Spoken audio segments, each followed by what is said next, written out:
watching Avatar: The Last Airbender for the first time. Hi everyone, I'm Taya, one half of Your Little Sisters Productions. I'm a writer, director, and story enthusiast.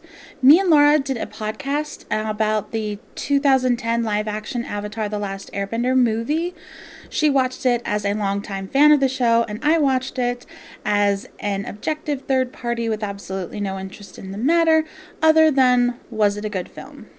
Spoiler, not really. That podcast will be uploaded soon if you want to check it out. But since there's so much content coming out in regards to this show, and it's all controversial and passions are flying high, I thought I should update myself on the actual show, so as to make informed opinions. So join me in the series as I watch this beloved show as an adult for the first time. Disclaimer. I have not been living under a rock. I am familiar with this story. Everyone and their dog uses this show when teaching about storytelling, and as a storyteller, I watch more story crafting videos than the average Joe. So, I know that Dante Basco plays a prince with an amazing redemption arc. I know that Aang ends up with Katara and not Dante Basco's character, and of course whatever is true to source material in the live action movie, because I have seen that. So let's go see what I've been missing by never having watched the actual show. Book 1, Chapter 1. Boy in Iceberg. I do love the opening with each element having its own style of martial arts to control it. I think that's really clever. Sokka, leave it to a girl to mess things up. Katara, you suck, the world sucks, and I'm gonna blow up an iceberg. This was such an overreaction. As someone with brothers, we talk like that all the time as kids. Brothers and sisters say that stuff just all the time. It's because you're a girl. Boys are dumb. Leave it to a boy to mess things up. You throw like a girl. For the record, I wish I could throw like a girl. I throw like a chimp rolling a coconut.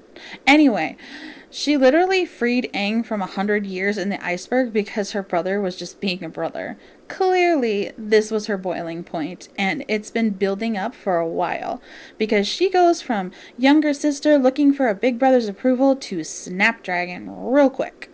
My first thought is this girl hates her life. In this one outburst about smelly socks, she not only shows how powerful she is, but how badly she wants something more than the life she has.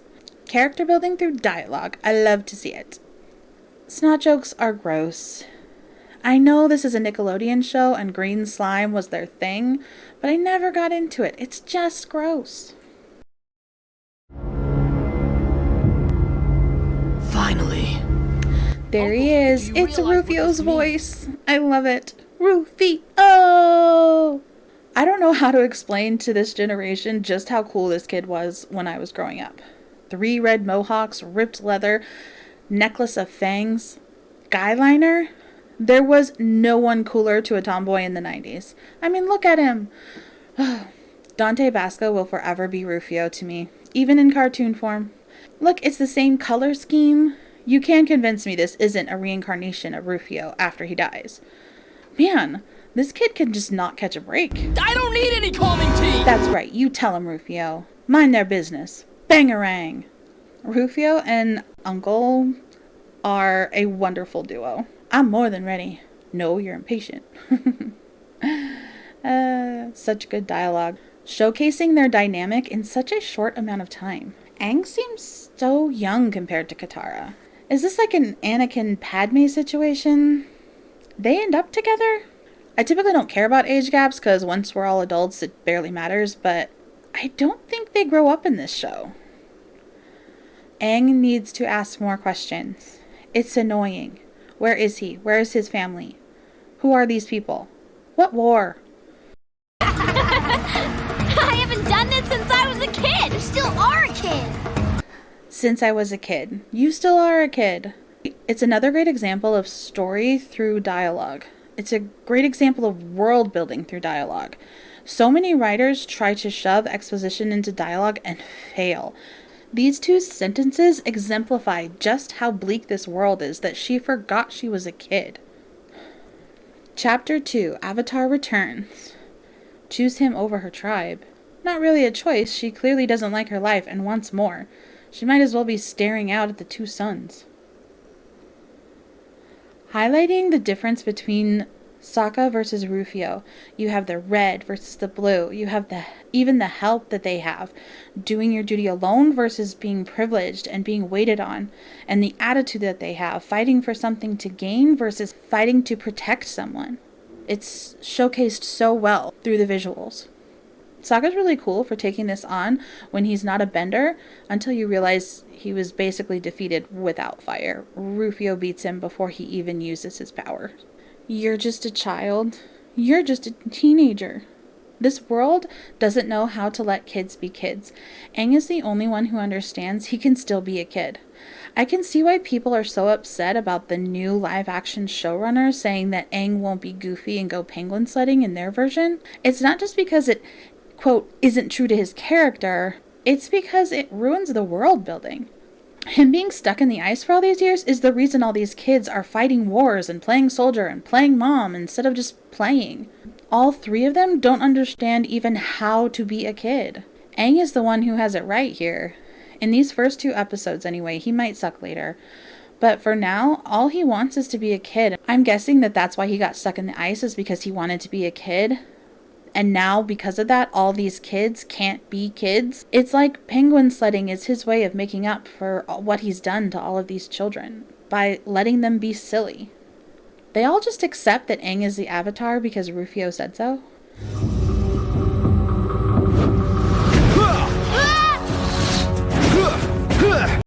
Look at how terrified this child is. He was so confident before, but this teenager means business. This is like the Avatar state or something, right? Does he do this on purpose, or is it just like the Hulk won't let Bruce Banner die even if he wants to? I'm excited to find out. Circle storytelling. See how Sokka pokes Rufio in the face just like he did to him earlier? That's circle storytelling, showing the power dynamic shifting by using the same actions. You can see just how much has changed since the last battle, which was only like a minute ago, but it's believable because of the circle storytelling. You notice Rufio never actually hurts anyone. Zuko, sorry. He grabs the old lady but doesn't do anything to her. And he lets his crew unfreeze their comrades before digging the ship out of the ice. It's so that he can be redeemed later. You never want to make a gray character unredeemable by having them do unforgivable acts. Unless you're going to kill them off and give them a deathbed redemption. I'm kind of sad he has a redemption arc. I kind of like him as a bad guy. Alright, and that is the first part of the Avatar: The Last Airbender. I can see why people turn to this show for examples of good storytelling. Just in this first episode, there were so many examples of good, rich dialogue within the silly jokes and kid-friendly cadence. The exposition dumps in the dialogue aren't forced, and even help the very fast-paced show get so much done in such a short time. There isn't any empty dialogue or unnecessary scenes. Everything moves the story forward, or the characters, or the world building. I feel fully immersed in this story and world, and it's only the first 2 episodes. I can't wait to talk about the next few episodes. Subscribe to take this journey with me. Shout out to Lindsay K. Art for her great designs on our avatars, allowing us to keep our faces off the internet as much as possible. And our story is showcased in the audio drama Adventures of the Dragonborn on our channel. Signing off, this is Taya of Your Little Sisters Productions.